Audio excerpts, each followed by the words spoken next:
Welcome on my first step ever. As we are rallying up to the 200 episodes of this podcast, where we are celebrating each individual across the globe who have made a life of their own, carved a life of their own, the success, as they call, whatever success looks like for them, they have been able to achieve that success for them. But on the journey, what is the most important factor that helps you lead your own life? Well, there are many, but one of those is having immense belief in yourself. But how does that come? Is a question that we all ponder upon. And that's what we discuss in this podcast, My First Step Ever, because the first step is the hardest. So today on this virtual studios of My First Step Ever, we have one such guest speaker who has done this way beyond and taken many first steps in her career and her life. And I would love to welcome her, Ros Cardinal. Welcome on My First Step Ever. Thank you. It's a real pleasure to be here. It is my honor, and I would love to say for everyone who is hearing us and who's not watching us right now, we have really lovely lady sitting out here. She looks so beautiful in her blue dress, and I love her radiant smile that comes across today. Let's get into this podcast, but before that, I'm going to give a little bit of a sneak peek of what Ros Cardinal does and where she comes from. So when Ros Cardinal was little, she wanted to be a vet or a scientist. Now that's noble. But her fascination with how people think, feel, behave led her somewhere entirely different into the world of leadership and human transformation. And I suppose that feeling is not very far away from being a vet or scientist because I think you're still helping people. So, how does that happen? But after more than 20 years in senior corporate HR and organizational development, a life changing battle with cancer gave Ross a powerful nudge to take her passion for helping people through change to a whole new level. So in 2012, she found Shaping Change, a consultancy that transforms leaders and builds emotionally intelligent workplaces. Now, this is something that we are in dire need, especially in these times. So, kudos to you, Ross. Her groundbreaking women's leadership archetypes model is now used across the globe and empowering women to lead with authenticity, courage, and purpose. Ross is an award winning coach, author of The Resilient Employee, and a thought leader featured in the Huffington Post and Leaders in Heels. Now, aren't we amazingly, I think, lucky to have her today in the studios to pick her brain and to know how she became who she became? So, in this episode, we uncover Ross's journey of resilience, reinvention, and purpose. So if you have yet not hit the like button, subscribe button, follow the podcast, My First Step Ever, and let's get down to uncovering Ross's amazing journey. Ross, please take us back through your early childhood days. Where were you born? And especially, what was the mindset of the people that you were surrounded with? So I was born in Canberra, but when I was young, we went overseas. We went and lived in England for 12 months while my mum did her master's at university over there in Cambridge. And then we travelled Europe for, I think, 6 months in a VW combi van. So I was homeschooled in a VW combi van, which was, it was 1970. So, but yeah, I grew up in a fairly, I suppose, an average childhood in Canberra. My parents were public servants. We sort of, had a, I suppose, an really average life until we started traveling. So going to England I was 9, I think I was 8 years old. I might have turned 9 while we were over there. And that was a uprooting, going to a completely new country, going to a new school, having to fit into different ways of doing things, which was, I think, I was a terribly shy child. I was very, very shy as a child, very self-conscious. I hated having to make new friends. I really struggled. And that was, I think, sort of probably a defining moment for me was this, having to make new friends in a new environment. And then, but that worked out well. And then we went to Europe and traveled around. And that was a really, I suppose, a life-changing experience in a lot of ways. I didn't realize it at the time, but just the exposure to all the different countries, the different languages, the, constant traveling, moving around, all the things we saw I learned so much about history and geography and art and all those things. Not a lot on sort of maths and science at that stage, even though my parents tried to homeschool us. We weren't particularly interested. There was always something like a castle to go and look at instead. So it was, certainly a really, I think that was a defining moment in my childhood, was that travel piece. And then we came Yeah. back to Australia, and I went to a different school. So again, change of school, and, life sort of went on from there. And I think, my parents broke up when I was 12, so divorced, and I was the only child in my class with divorced parents. So it was something that was quite unusual back in those days. And that was an interesting challenge in itself because, it wasn't a happy divorce. It was a very angry divorce in a lot of ways. And my brother and I felt very pulled between our parents. It was this constant thing of feeling like we had to choose one over the other that went on for years. So that was a difficult time. And me being, horrendously shy, I just sort of retreated into myself. My mother bought me a horse after my parents divorced, and I used to spend my whole time with the horse. I just used to, head off up to the stables and just hang out with my horse because that was my safe space. So yeah, I mean, a interesting childhood, I suppose, in a lot of ways, but in a lot of ways probably fairly ordinary as well. Thank you so much, firstly, for sharing a bit of your childhood with us in such honesty. A few things that I picked up from what you shared was, interestingly, as you mentioned, that you were a very shy kid and it terrified you to speak to kind of new people and meet. And I think a lot of our listeners who are, with us today, they do resonate with that feeling, even till date, even if they're in early 20s, 30s, 40s, 50s, wherever, if we do carry that kind of characteristics, that kind of sticks. But Mm. it's interesting to see that when life did bring you across new situations, you did take up that challenge. So if I could just touch upon that aspect of your life, because I believe the kind of work that you have done in future now, it has to do a lot with people, it's just completely flip.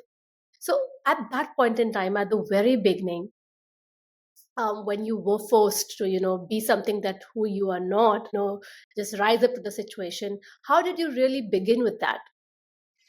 So I started my career in science. So I got a job at the Research School of Biological Sciences at the University in Canberra. And unfortunately for me, those jobs are year by year tenure because, it depends on whether the scientist running the project gets the next grant or not. And I'd been there for, 6 months or so. And then he said, look, the next grant round's coming. I can't guarantee there's going to be work for anyone in the lab. We may not get the grant. It's not looking particularly good. So I joined the public service, and they put me, just got allocated into a department and allocated into a thing called personnel, which was, what became known as human resources later on. And I had no idea what it was. So I had to ring my dad and say, Dad, what's personnel? And he told me, he said, I think they've got something to do with hiring and firing people. So he went and asked their personnel department and passed that on to me. And that was really an accidental career move rather than anything. It certainly wasn't planned. I didn't get the choice. I was just told, you're going here and you're going to be in personnel. So I started off in recruitment. And, in recruitment, I was doing writing letters to people who got jobs and setting up interviews and shortlisting candidates and things like that. And then moved into, what was, I suppose, these days, partly payroll and partly human resources. So, all the Mm. sort of, leave forms and that kind of thing. But that really kickstarted my career in the people side of the business. And as that, I suppose, that industry changed, we certainly, back in the old days, it was almost, we really were the HR police. We were just there to sort of hire and fire people. And then as the industry evolved, it became much more about how do you develop people and retain them, and succession planning and culture and all those wonderful things we do today. So the part of shifting into that career was really quite an accident. And then when I started to work in learning and development, I was really, because I'm a lifelong learner, I love learning myself. I used to sit in on all of the programs that I was organising. So I'd sort of go along and, in the background as an admin person, sort of making sure that the facilitator had coffee and things like that. But I was just soaking it all up like a sponge. I loved it. So I was soaking up all of this leadership learning. But some of the programs I went to, 5 or 6 times over because we'd run, concurrent years of them. And then that sort of really developed into a passion for wanting to do that myself. And so I started to learn from the facilitators, so more not the content they were teaching, but more about how they were doing it and the delivery and so on. And so I really created my own career in that, and then got I suppose I was going to say it was a lucky break. It kind of was and kind of wasn't. My boss at the time moved on, and his position, so the organisational development manager position, became vacant, and I applied for it and won it, even though it was a really, really big jump. Like I was jumping from, really low level management up into a senior Wow. manager role. And that was my opportunity then to start putting into practice all the things I've been learning. So I started facilitating and started, really coaching as opposed to advising, which is what I've been doing in the early days.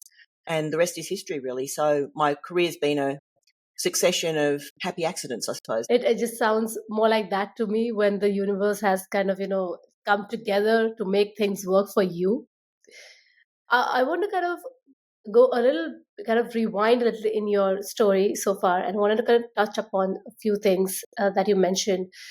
Is that when this was presented to you, you were curious about it and you wanted to try it out, and the aspect of how that is done, the facilitation part of it, how that's carried out, and not necessarily the content, but how it is done, that's appealed you. When did you feel that, because when you were growing up, you mentioned that you really wanted to be a vet or a scientist. How did that shift happen? Was it smooth, or was it something that you really had to struggle within? Because for a lot of the listeners or people who are watching us today, there is a multitude of professional options available over there. And we feel like as humans, we do have multiple strengths and we can actually shine in any of those. So if they are going through a little bit of a challenge of deciding what to take up and go ahead with, just in that context, I would love to understand, while in your journey back then, how did that shift happen for you internally, like in your mind?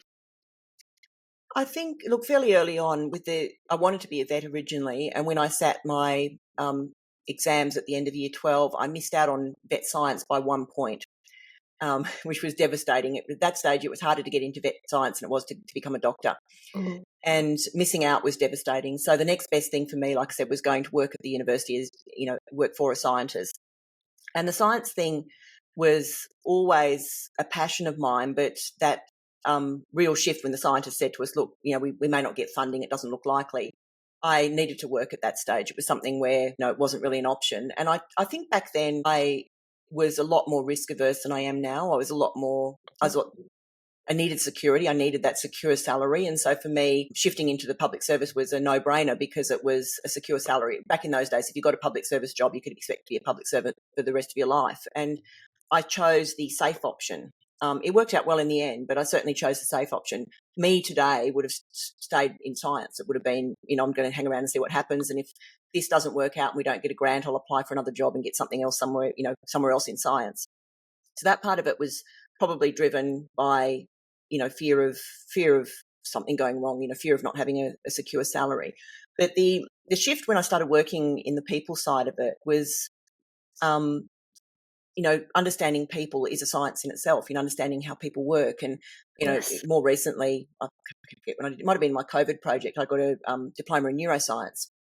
So it's that thing of I've Oh, always wow. been able to continue that sort of science bent in understanding people, and understanding leadership is a science, understanding emotional intelligence is a science. And when I started to really lean into that and started studying those things, I started getting accredited and licensed in a lot of different things. I've now accredited in over 25 different psychometric tools because I just love the learning part of it. I love understanding how people work. And so that switch from this, I've never really changed. So I've still got that inclination towards the science of it, but it's more about the science of people and how people operate and what happens to people when you put us into organisations and into collectives. So that really never changed. It was just more the way that it's been expressed and what I ended up doing with it.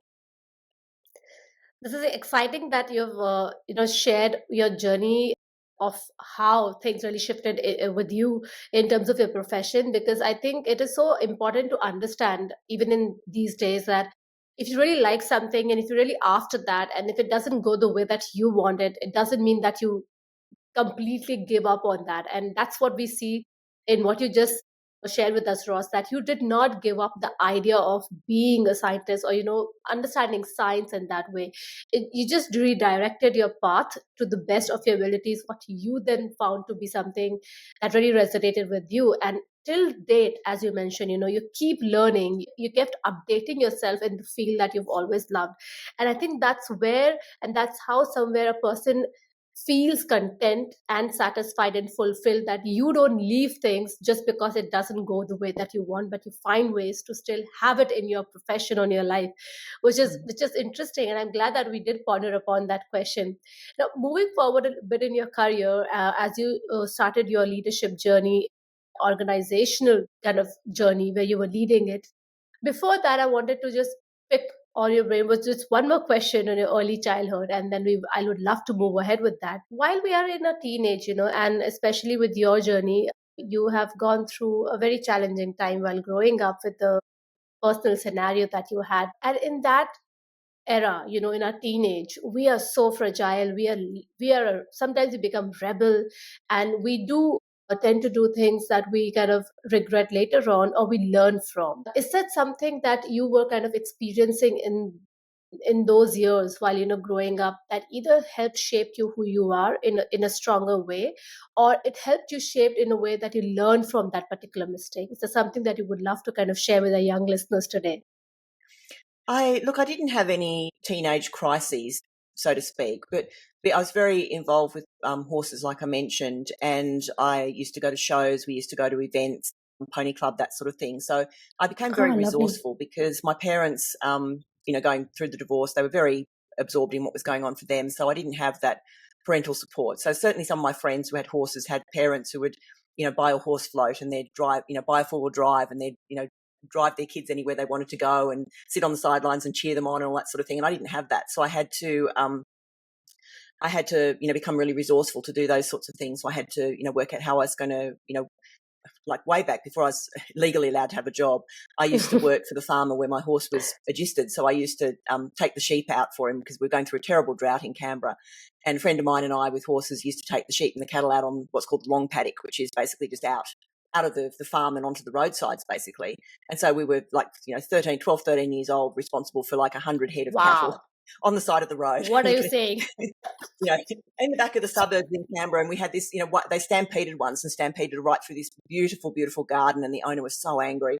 Um, Oh, but that was the kind of thing, it was about making ends meet. It was about how do I pay for my horse? How do I support the fact that I want to compete, I want to do these things. And so, just that kind of thing. And looking back on it now, it's like I'm surprised my parents let me do it. I was doing things like if we went to a show in, say, Goulburn or Yass or something like that, I'd sleep the night in the stable with the horse overnight. And I'm not even sure my parents knew. Thinking back on it, they probably would have said something if they knew. But that's sort of just being really driven. So for me, I think the learning out of that is being really driven to want to do something, having really clear purpose, but then finding the way to make it happen. So like the work, taking the cows out, I used to work a lot on the farmers of sort of rouseabout, rounding up cattle, helping with things like castrating the cattle, the young calves, and dipping the sheep and all that sort of thing. So I learned a lot about farm work as well in that early day. And that was sort of offset the cost of adjusting the horse. So it's that sort of for me, the lesson is finding a way. If you really want to do something, you'll find a way to make it happen. well, I do see a little risk taker over there, Ross, as opposed to what I think you were mentioning. But yeah, I like to kind of, as in my takeaway from what you just shared was that putting yourself to use, or putting your mind to use, especially when the situation really requires you to, shift your thought process to the useful things. As you said, that you made yourself resourceful, and that is so important and key for anyone if they are in a really difficult situation in their life, and their head keeps spiraling to the negative thought. This is such a good kind of a takeaway, that put yourself into things that helps you feel better, makes you stronger, and puts your mind to use, and you learn more new things. And I think you were damn responsible at that age. What you just mentioned about 13 14 years taking care of your horses and everything else around that. It is not an easy feat. Mm. It is not at all. So I think you were ingrained with that sense of responsibility. And I think when you mentioned that, when you did get the opportunity to step up many levels up to the organizational head development head level at that point in time, and it is a scary thing to apply for something like that, which is way above your, I don't know, maybe the hierarchy, as they say, back in that point of time. But you just did it. You had that courage to do it. Probably that comes from the point where you do things which helps build confidence in yourself, because you've done that in past. You know that you can take responsibility. You know that you've seen the outcome of the responsibilities that you have taken. That helps you take some decisions in your life that changes things for you forever. So on that note, when you were when you did assume that amazing role that kind of changed things for you, how was your professional journey in the first year of actually assuming that role? Did it go the way that you were thinking, or did it make you learn few more things that you were not aware of? I think it was because I'd worked really closely with my boss because we'd worked on some big organisational development projects together. So there was a small team. There was three of us at that stage. So there was the boss, there was me, and then there was a learning and development officer, I suppose you'd call the position. And we'd done some pretty big projects. So I was well across the concept of what was going to happen in the portfolio. The biggest challenges I had weren't around the work itself. It was about being accepted by other leaders in the business. I had people say to me, I'm never going to accept you as a peer. Because it was a really big jump. I went from what was the level 6 back then to a senior manager, which was leapfrogging over 4 levels. So it went from level 6, you usually went 7, 8, 9, 10, and then senior Yeah. manager. So it was a big, big jump. And I had other senior managers who just wouldn't accept that. I had no idea about the organisational politics. I really struggled with that. I struggled with relationship building because of the perception that people just perceived I was still at a lower level. And Mm. there was a lot of objections when I got promoted. So when I got promoted, I wasn't allowed to assume the salary straight away. I had to step up. So basically they put me on a level 7, then a level 8, then a level 9, then a level 10, then full salary. So it took me 5 years to get a full salary for the role, even though I was doing all the work for it. And that was the biggest thing, was that relationship and politics, political intelligence, the understanding how relationships work at that senior level and trying to find my feet in it. It was a very male-dominated environment as well. It was in the energy industry. So there was a perception that, that it should have probably been a man in the job. And that was the biggest challenge, was not the work itself. It was more about that mindset of dealing with the people around me, dealing with my peers who were struggling with the fact that, like, it was one of my peers in the people and culture executive team who said, I will never accept you as a peer. So that kind of thing was I think probably the hardest thing to deal with. And I don't know how successful I was at it initially. Anyway, it took me a few years to find my feet in it. I think it's a big blow when someone just says that on your face in a professional setting, because then you don't know which way you respond to that. Because the only way that you can respond is through your work. But if your peers are not supportive, because you ultimately work in a team, it Mm. does hinder your progress and work as well. And I think just understanding your journey of how you really climbed through the 5 years in terms of salary, which you were very much worth of getting because of being in that position, and how you had to navigate through what people had to say to you at that point in time. It makes you a really amazing person to be doing what you're doing at shaping change and especially empowering women, because you have lived through that and you have really carved a niche for you. So before we move to the very beginning of shaping change, would love to understand that as you did struggle initially, as you mentioned in your journey, how did you bring about that change for yourself and how people saw you going forward? It was there wasn't really a defining moment per se. I mean, I've always back then was the kind of person that believed that if I worked really hard, my work would speak for itself. And to a certain degree, that was true. I delivered some really big projects. We did a really big organisational culture project that lasted for 5 years, which was a really significant thing for the business. So for me, I just kept showing up and kept doing my job really, really well. But looking back on it now, from what I know now, I certainly could have handled the relationships a lot better. I tended to, rather than confront the difficult relationships, I tended to avoid them. So with the people that I Mm. knew didn't believe that I should have the job, I tended to try and avoid them where I could, rather than actually building the relationship with them. I had a lot of support, which I look back on now, and it really significantly helped me. I had a lot of support from an external consultant who was helping with the culture change programs. They helped. She and I co-designed the program we had an oversight committee from within the business. The others, the executive was the oversight committee. And this consultant and I built the program together. She taught me how to facilitate it. We had a facilitated training program for it, me and other people as well. And they gradually sort of handed it off. So we took it over and started running it internally, because it was a 5-year program and we couldn't afford to pay consultants to come and do the whole thing. So I had a lot of support from her in terms of her seeing my potential and encouraging me to step into it and being there as a sounding board for me when things weren't going well. She was a really huge advocate. Like, I remember when we first put together the facilitator training, and because I've been facilitating already, I just assumed that I was going to be part of that because, it was my project. I actually owned the project. And when they put forward, we had a list of names of all the people who'd volunteered to be trained to be a facilitator. And the executive had had a conversation about it without me in the room. And one of them had actually said, I'm happy with all the names on the list except Ros. And the external consultant raised that with me. And she said, look, I think you've got a problem here because he's not objecting, like there's no substance to his objection. I can't work out why it is that he doesn't want you to be a facilitator. And so I ended up emailing the executive. And again, hindsight being a wonderful thing, I should have gone and actually talked to him and said, hey, look, what's the issue here? But I didn't. I emailed the executive and I said, look, it's, my understanding is that there seems to be an objection to me being a facilitator. We're going through a training program. At the end of it, everyone's going to be assessed. There's quite a stringent assessment process to see who gets to become a facilitator for this program and who doesn't. So please just let me go through the program and let me prove myself. And if at the end of it I fail and I don't become a facilitator, I'll accept that, but just give me a chance. And they did. And of course I went forward to, the rest is history. That's my life now. I'm a facilitator. But again, that was a really big challenge. The fact that there was somebody who was objecting, and he ended up saying that the reason he had a problem with me is he said Ros came and facilitated something for my division, and the feedback was that she was a terrible facilitator and she just read from the slides.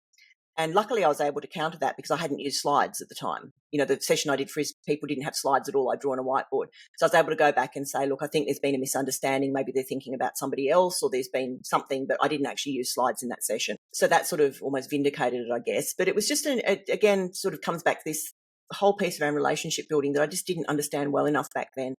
And, years later, moving into my own business and so on now, I know that now, and I certainly knew that in the later part of my career in that business. But in those early stages, I just didn't know how to handle it. I didn't understand the politics. I thought that, your work would speak for itself, that people would take it on face value, that if you showed up and did a good job, that would be recognised. And it certainly isn't the case in a lot of organisations. So I think there's big learning in that. I mean, I work a lot with political intelligence now, and I teach a lot of leaders this, around particularly women, about how to sort of show up and how to be more politically savvy and how to manage the influence networks and so on. But it's kind of one of those things I've had to learn, and I kind of go back and go, gosh, I wish I'd known that like 20 years ago, 25 years ago would have made my life so much easier. I think, first of all, I think what you shared right now is gold for a lot of people, everyone acting in that perspective, and people who are employees, especially, because workplace politics is something that we all kind of, shy away from. And confrontation is something that we never really do, because we think that if someone from a higher position has said something for us, they would just hate us, that they just don't like us, and that's about it. So there's no point going and talking to them about it. And even if we do go and talk to them, what's the point? It will just make things worse for us. But I think what it really means is to have a conversation with the person if they are willing and open to, because at least if they're willing and open to, you have opened a door to let them see that who you really are, if they have some other perspective about you.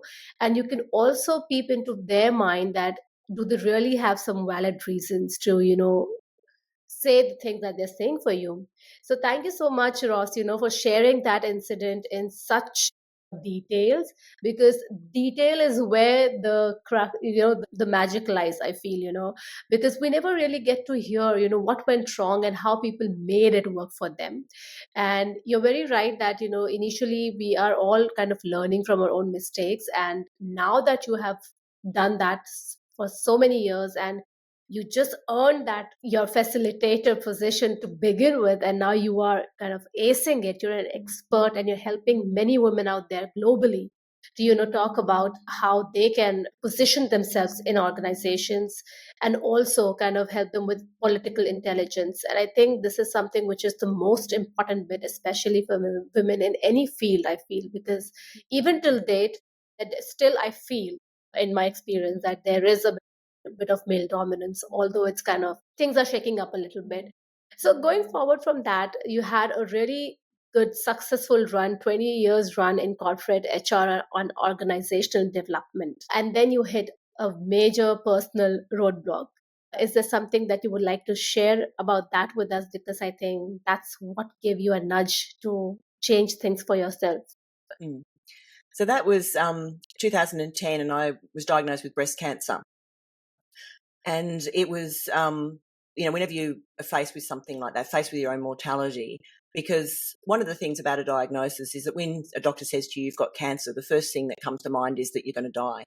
particularly because my mum had passed from breast cancer 5 years previously. So I'd actually had the experience of seeing somebody that I love pass away from the disease. So it was a very confronting thing to happen, as you can imagine. But what it got me to think about was, because the first thing that came to mind once I'd sort of absorbed the fact that I had cancer was all the regrets about, if this is my last, year on earth or whatever, what if all the things I hadn't done? Like, it was like, we hadn't traveled. I'd always wanted to do more traveling with my husband, and we hadn't because the kids were too young. The kids were at a critical stage in school, whatever it was. There was always a reason why we couldn't. I'd always wanted to do something bigger and more impactful. I felt that at that stage I'd outgrown the job that I was in, but it was safe. It was a safe, comfortable job. It was it was nice. I was doing great work and so on. So there was no real incentive to change that. But all of these regrets started to appear, and I remember saying to my husband fairly early on in the treatment, I said, look, if I get through this, the first thing we're going to do is start traveling. I'm sick of excuses. We're not going to keep making excuses anymore. We're going to do it. And we did. As soon as I was better, we basically, the year after, so 2011, we had our first overseas trip together, and we went every year after that until COVID. And part of that was starting a business. Well, at that stage, I didn't know I wanted to start a business. I just knew I wanted to be doing something with helping more people, having a bigger impact, making a difference in more organisations. I just didn't know what that was going to look like. And all of that came about really because of the diagnosis. I think if I hadn't had the diagnosis, I probably would still be doing what I was doing. I might not be in that same organisation. I might be somewhere else, but I'd still probably be working in a corporate job. We probably wouldn't have travelled. Maybe we would now because the kids have all grown up and everything. But back then, it was the real push for me to change everything about my life, get rid of all the things that it wasn't that they weren't working, but they weren't me being my best self. And to be able to peel all of that away and go, now that I'm better and I've recovered and I know how short life is, I'm going to make sure that I make the most of every moment of it, because you just never know when, for any of us, it could be, tomorrow, it could be next week, it could be in 6 months, it could be in a year. Some of us may be lucky enough to live into our early hundreds, but we never know when it's going to be the end. And the opportunity to get out there and just do the things you want to do became something that was really important to me, and not just for me, but also to encourage other people to do that. So when I'm coaching women, for example, in organisations where they're feeling really stuck, a lot of it's about, look, this isn't serving your best, you're not being your best self, you're not showing up to be your best self, what needs to be different? And sometimes they stay and sometimes they go, but it's helping them really, I suppose, giving them the confidence to go and do what it is they really want to do. So I've had coaching clients. I had a woman who was in public relations and comms in a middle-level government position, and she took long service leave to have a think about what she wanted to do next, and she's actually now the marketing manager for a flower farm, because she just always wanted to work, it's like working outdoors, the flowers. She loves the colour, the Love artistry of this. flowers and so on, and found her dream job. And that's the thing I love doing, is helping people find their dream job, whatever that is. I had another guy who was a high-level scientist who, in a very specialised type of science, who ended up quitting his job and starting a goat farm, of all things. Wow. Like when I said, what's your dream? And he said, I'd just love to have a farm and have goats. And he went and did it. He now works as a consultant scientist. So he's earning, the same money he was full-time as a part-time gig. And he gets to keep his goats.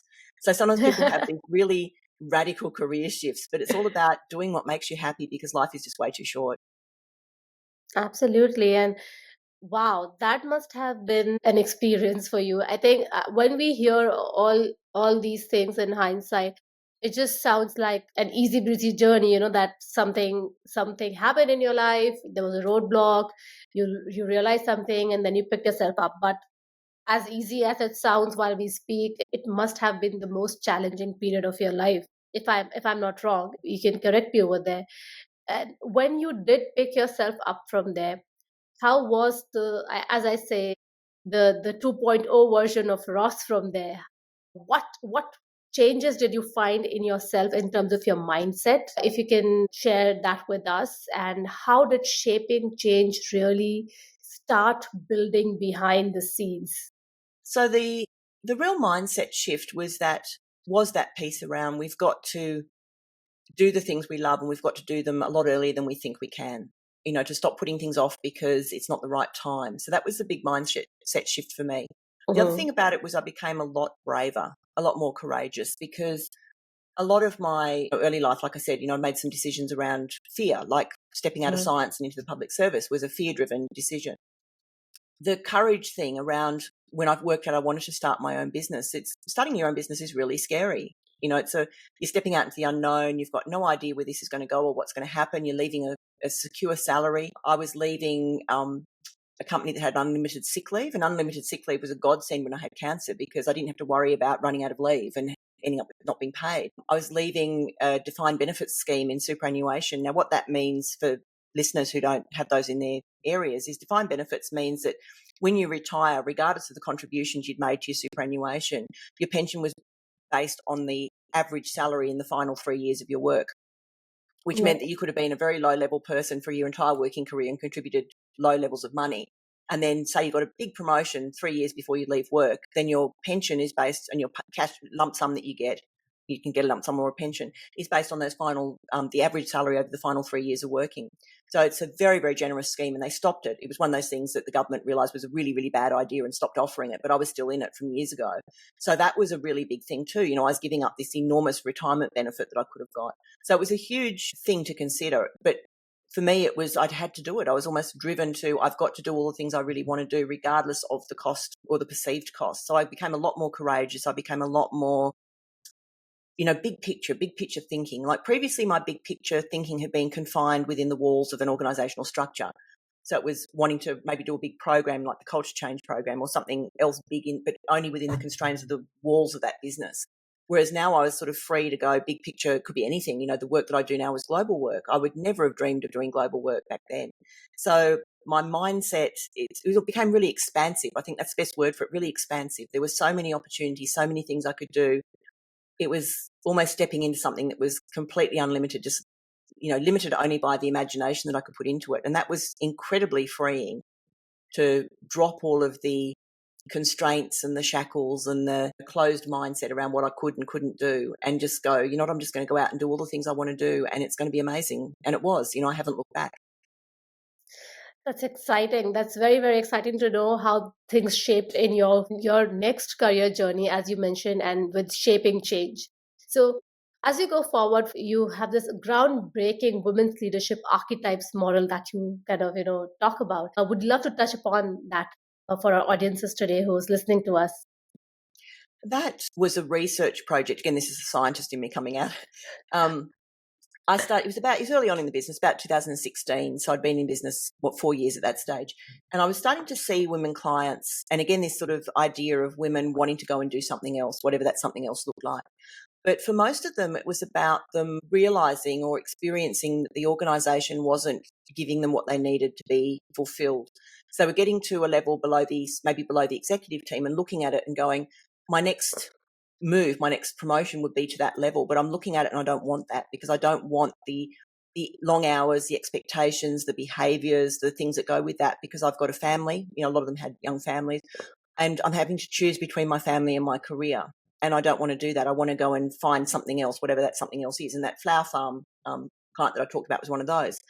But it got me thinking about what is it that's wrong in organisations that's meaning that women have to make this choice? Like, why is it that we're not structuring organisations to make it accessible for women? We know that research shows us that organisations with equal levels of men and women on the boards and on the executive teams get better results. They get better financial performance in their industry. So we know it's a good thing.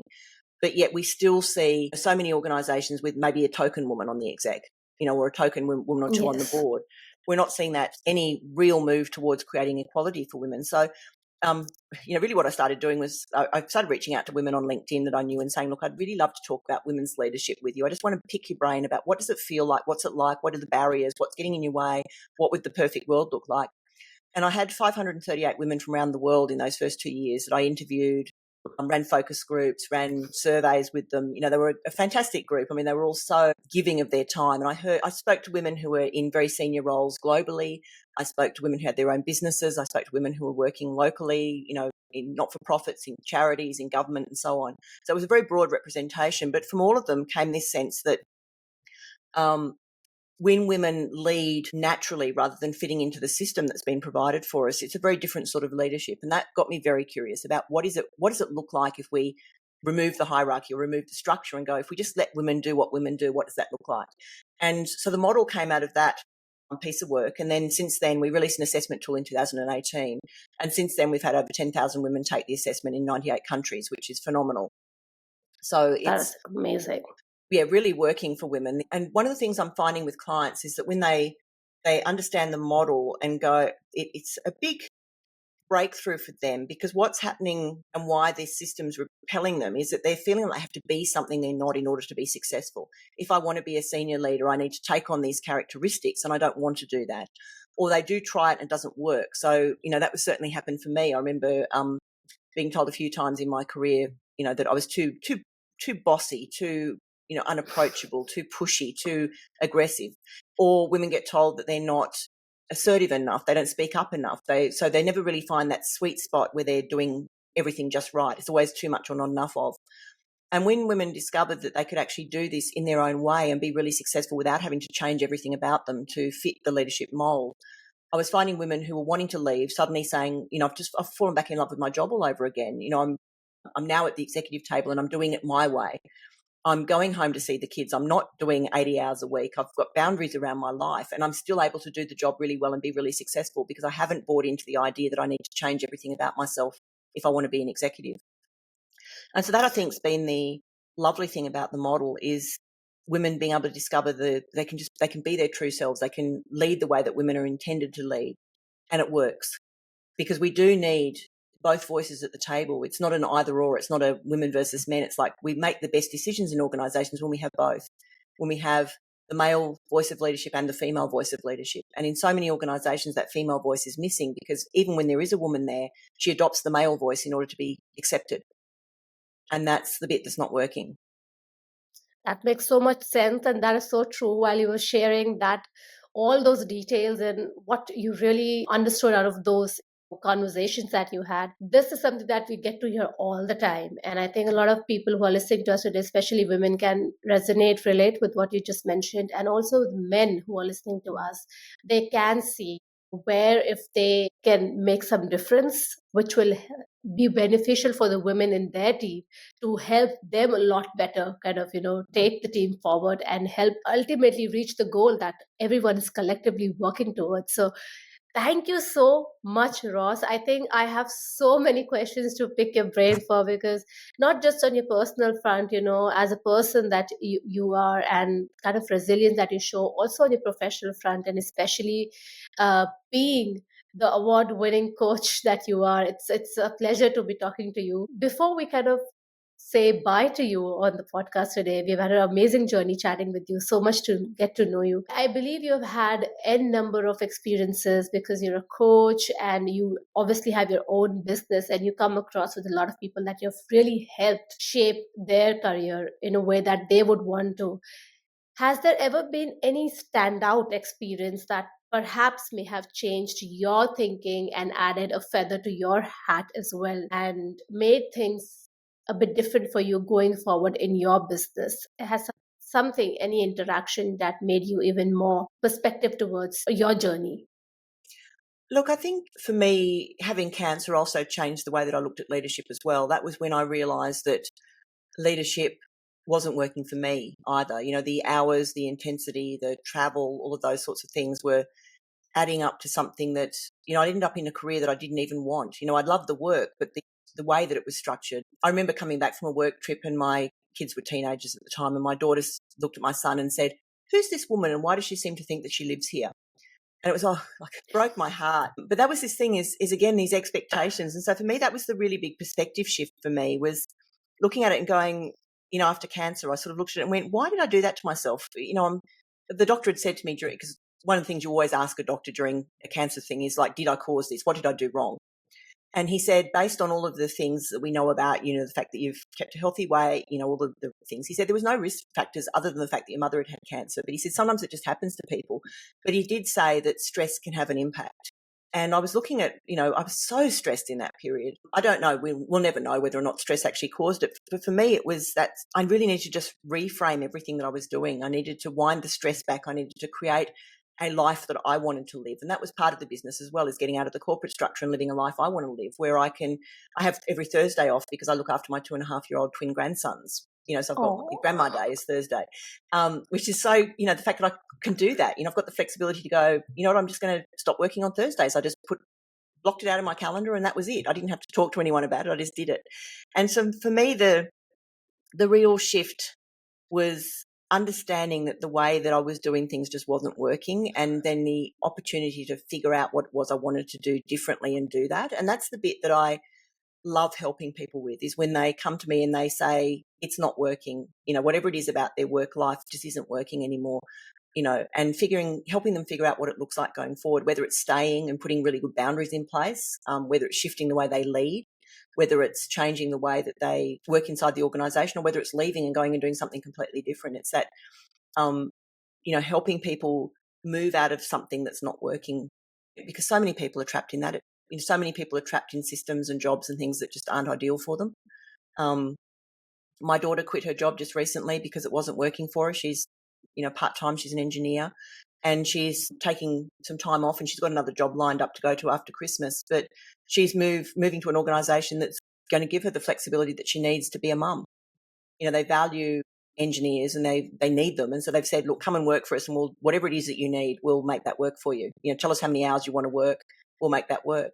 And so there's always opportunities out there. There's always organisations out there that can give people what they need. It's just a matter of finding out what that is and going for it. Absolutely. Thank you so much for taking us through in depth in understanding what really works and what doesn't really work, and how one can make things work for themselves is to step up, to first realize, to accept, really note down that what you really are looking for, and then you have to go for it and ask for help. So everyone who's listening to us today, if you're interested to know a bit more about Ros from here and her journey, you want to follow her work or work with her, I would leave her link in the show notes below. So do connect with her if that resonates with you. And I know that for especially for myself, that I have taken a lot of interesting insights from your journey, especially your resilience is something that has spoken out from the very beginning of your life, I think, for what you've shared with us today. So thank you so much, Ross, for being on my first step ever. It is an absolute pleasure to have had this chat with you, to be able to see the world from your perspective, and to meet such a lovely lady over here who's now a proud grandmom and running Yes, her own amazing business, and still helping women and people around there to kind of take up life the way that they want. Before we take your leave, I always request my guest speakers to leave our listeners with a quote or a saying that they really resonate with. There's one that I always close my change programs with, so I put it into the book as well, because my all-time favourite quote about change, it's life is change, growth is optional, choose wisely, from Karen Kaiser Clark. And I love that because it sums it all up. Life is always going to be about change, but the growth piece is optional. Wise words, very, very wise words. And as you mentioned, you are also the author of The Resilient Employee, and that's where you said that kind of quote sort of comes in for. Thank you so much for having this conversation with us, but somewhere changing our mindset for good as well. Ross, it has been a pleasure. And to all my listeners out there, as I always say, and I would love to kind of reiterate that, start believing in yourself and keep believing in yourself. See you until next time. Please do give ratings and please do write your comments. And you can directly reach out to me on my first step ever _IN. That's my Instagram handle. A little about myself. I have always loved performing on stage, acting, speaking, and just emoting myself. So I use these mediums different ways so that I can connect with people, help them, empower them, infotain them, which is to inform them and entertain them. If you would like to collaborate for any opportunities, more than welcome to connect with me on my Instagram handle. Thank you.